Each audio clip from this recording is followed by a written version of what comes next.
Thank you for watching. Please like and subscribe this channel.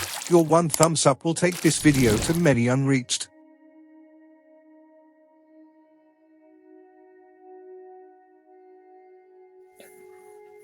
स्तोत्र 85 शांती खातीर मागणें. हे तुज्या देशाचे सर्वेस्परा तुजी कळवाळेची नदर पडली. गुलाम जाल्ल्या जाकोबाच्या भुरग्यांक तुवें सोडून परतून हाडली.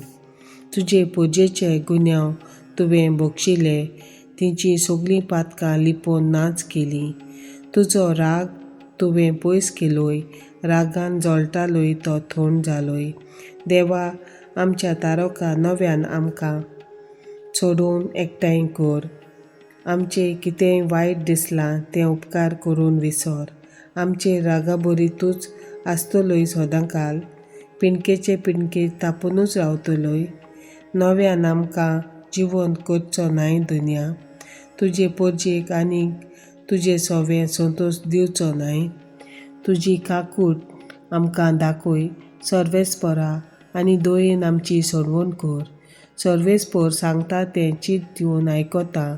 खरेंच शांतीची खबर देव सांगता आपले पोजेक, आपल्या भक्तांक, सगळ्या काळजान आपणाशी परततल्यांक शांती.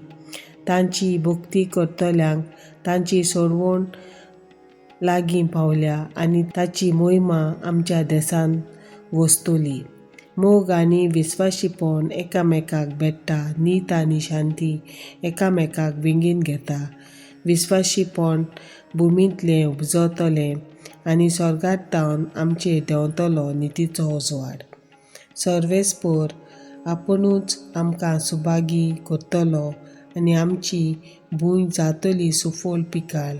नीत चलोवन येतलो तुजे मुखार, ताच्या पावलांनी पावलां घालून येतली शांती.